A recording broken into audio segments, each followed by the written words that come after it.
made a survey about poverty and inequality, and now we're here in Copenhagen to ask people the questions we made and see their reactions to what we got. Well, first of all, have you ever experienced discrimination based on your gender?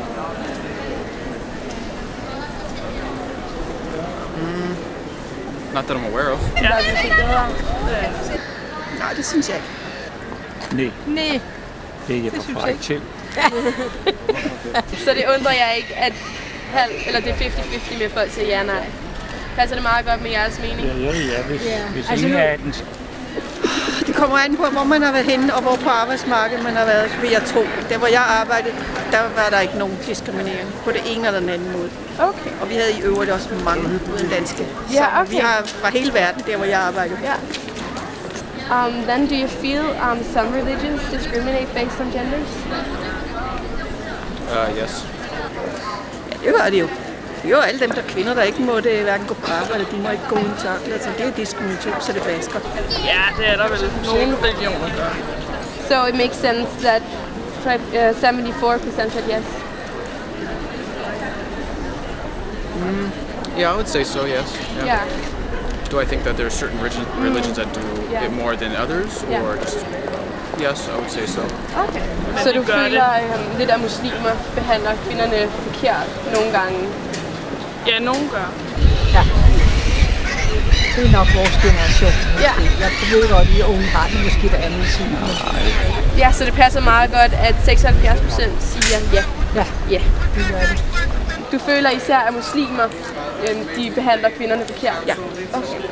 Jeg synes, man skal leve efter de regler, man lever i det land, man lever. Okay. Helt og holdent. Hvis jeg kom ned i deres land, og jeg gik så ville jeg blive et land, eller stjæler, som de gør, så man får hugget hånden af. Then do you think it's wrong for women to wear niqab, hijab or burqa?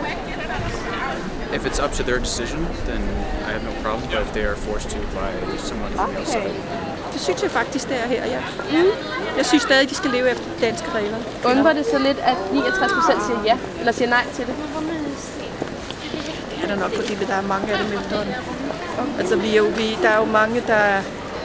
Desværre er vi jo kommet mange i anden generation. Første og anden generation af udlænding er jo kommet til Danmark. Ja. Og der vil altid være flere af dem efterhånden. Ja, jeg er sådan lidt... Du ved, men... Hvorfor synes du, det er forkert? Må jeg spørge om det? Altså, hvis du kommer til et land, der har nogle skikke, når vi andre vi tager sydpå og skal ind i en kirke, så skal vi dækkes til på arme og ben af, så må det jo være det samme herhjemme. Vil du bo i Danmark, så må du acceptere tingene.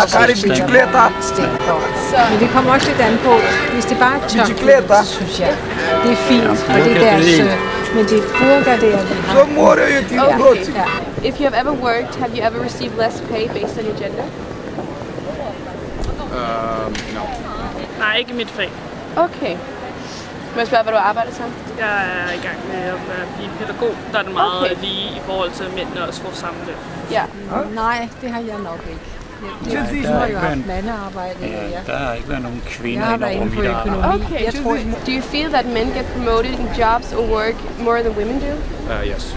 Altså man hører tit her i øjeblikket det med, at kvinder ikke bliver ledere, og det er også rigtigt, at der er flere mænd, der har højere stillinger end kvinder. Men på samme tid, så er det jo også tit, at man formoder, at mænd har et mere anderledes synssyn i forhold til, at man mener, at de er bedre ledertyper, hvilket jeg slet ikke er enig i. Det handler meget om personlighed og hvad man er, og det burde vurderes mere den vej igennem. Ja. Det gør de. Det var hurtigt svar. 42% said yes. Is that surprising to you in any way? Should it be more or less? Okay, yes. That is actually quite surprising. Only 47%. Okay. I guess it's based off of perception and what people see around them, and also the demographic of the study as well. Yeah. Do you feel that there are more men in top positions as CEOs and other management positions? There's more men in CEO positions? Yeah. Yes. Som er mænd end der er nemlig. Det var sådan set mere det, jeg var inde på. Okay, der er 67%, der siger ja til det. Okay, det passer så bedre, ja.